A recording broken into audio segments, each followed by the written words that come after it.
Well, hey there, beautiful. Welcome into Dr. Sarah's Cafe.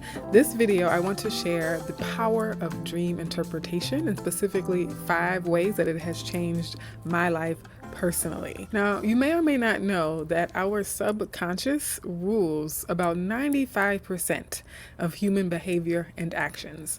Can you imagine the power of knowing what's going on down there, what's going on in the subconscious, and starting to understand it and being able to communicate with it? Well, here's the good news, folks. The subconscious speaks to us through dreams every single night.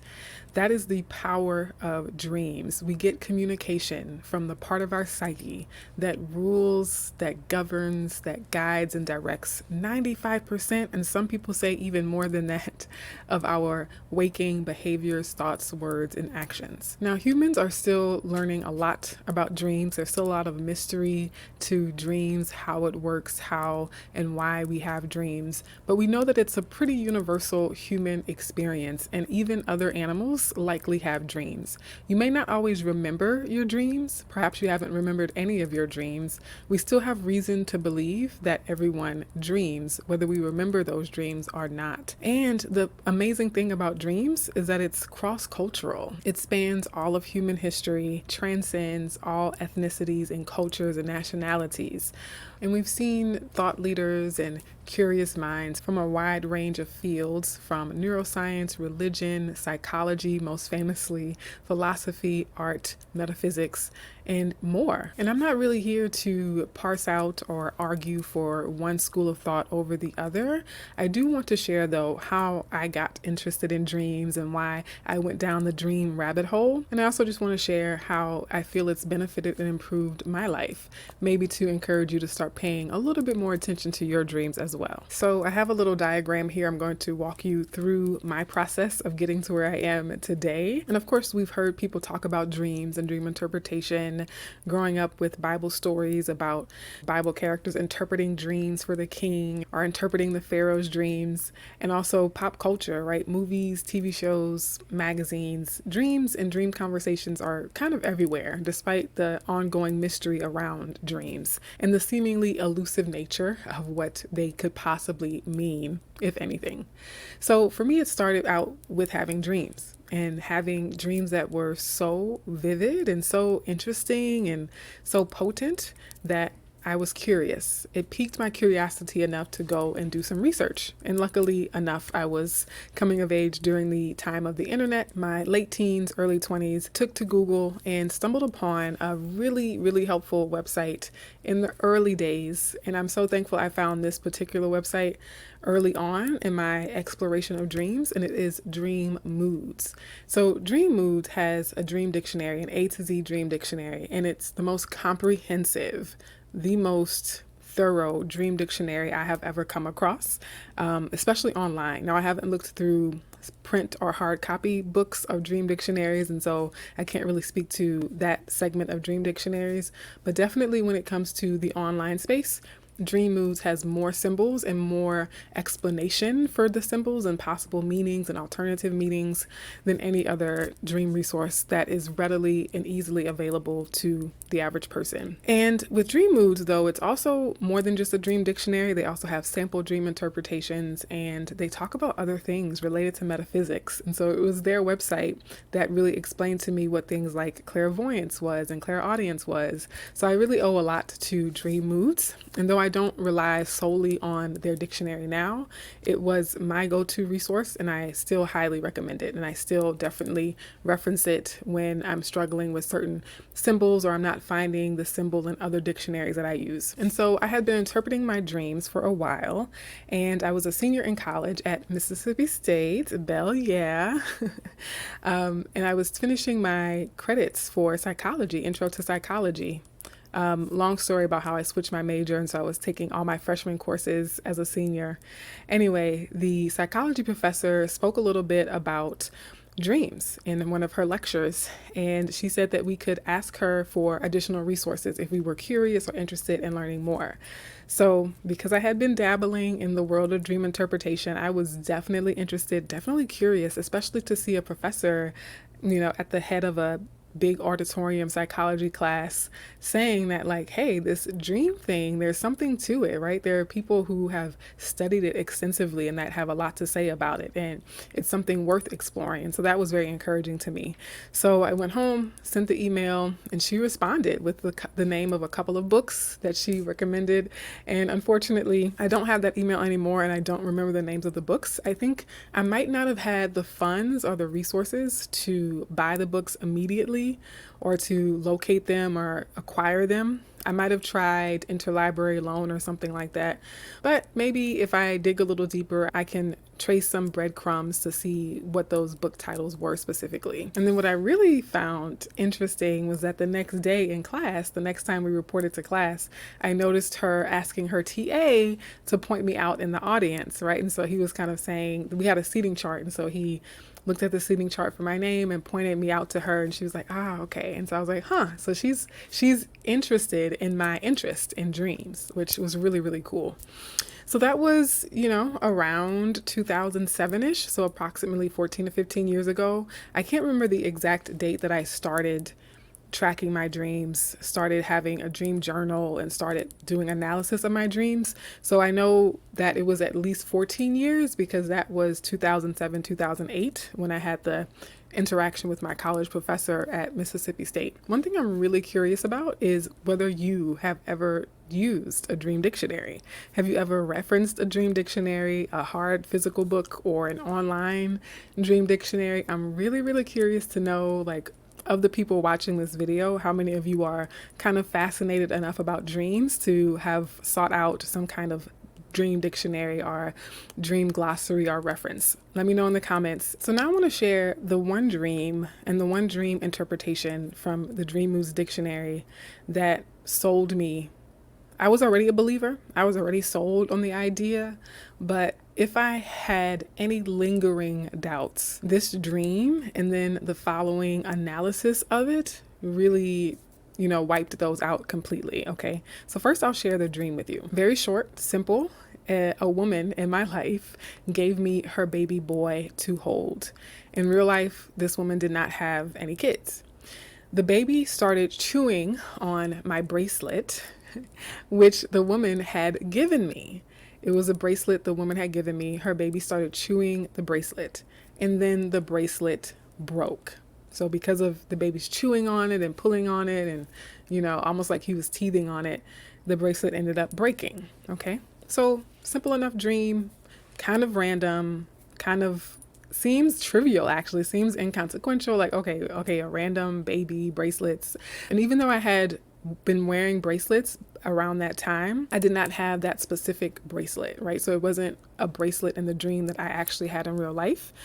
So there's some overlap, and I can again talk more about how dreams pull from our real life to create a dream scenario, right? And why there are oftentimes references to the real world and to our actual lives in the dream, even though it's symbolic and not meant to be taken literally. So after having that dream, I went to my trusted resource of Dream Moods Dictionary, and this was the description for the symbol of bracelet specifically. Now, there are other symbols in this dream that I'm not going to unpack or share because I really just want to focus on the specificity of the symbol of the bracelet. And what really stunned me about how particular and specific this random resource that doesn't know me at all is able to so closely align with the dream that I had. And I hadn't ever had dreams about bracelets before, so this was my first time reading that description. To quote the Dream Moods explanation of a bracelet as a symbol in your dream, I will read this for you. To see or wear a bracelet in your dream refers to an expression of deep passion and fire. The dream also highlights your need to reach out to others. It is a sign that you need to rekindle old friendships and to call up an old friend that you haven't heard from in a while. Okay, so I read that and pretty benign, right? I was like, okay, kind of makes sense based on who the woman was in the dream. And then it got a little more uncanny in terms of the specificity. They go on to say, to see a broken bracelet in your dream suggests that you tend to sacrifice your own comfort and happiness for others. I was like, okay, so not just a generic bracelet meaning, But they go a little deeper and get a little more specific into, well, if the bracelet is broken, here's what that could possibly mean as well.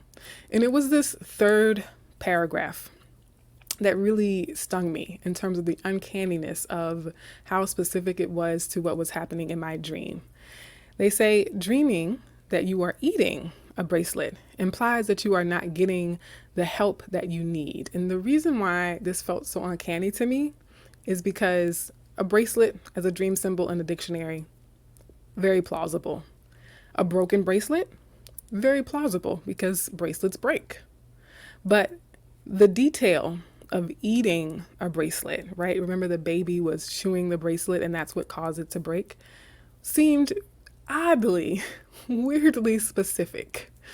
And then they continue, if the bracelet was a gift from a specific person, then it means that you feel this person is out of reach. Perhaps you are not able to connect with this person on some level. Now, one of these lining up or resonating with the dream that I had is significant enough. But to have three uncannily specific details all pertain to exactly what happened in my dream, that's what sealed the deal for me. That's what wiped away any potential lingering doubts about the power of dreams, dream interpretation, and dream analysis, right? So it was a bracelet. It broke in the dream. It was a broken bracelet. And it was a gift from a specific person, specifically the woman in the dream. And there was a baby in the dream eating the bracelet. So the level of synchronicity between my dream and this random dream dictionary entry reminds me of the power of the subconscious mind. And it's not just the subconscious mind. Some theorists around dream interpretation say that when we're dreaming, we actually have access to the superconscious. We have access to human consciousness throughout history and throughout lifetimes. And I don't feel the need to be able to explain or analyze exactly how or why this happened or why it worked or why the dream symbols showed up so accurately with what I had in my dream versus what's in the dictionary. But I'll say what every good tarot reader says: take what resonates and leave what doesn't. If it resonates, then it resonates. And we don't always have to explain or rationalize why that is so. Now, fast forward 15 to 20 years later, and I'm actively trying to develop my psychic abilities and my intuition and my spiritual practices. And I'm listening to a podcast called A Psychic's Story. And one of the guests on that podcast mentions another podcast called the Dream Interpretation Podcast. I start listening to it. I immediately am fascinated.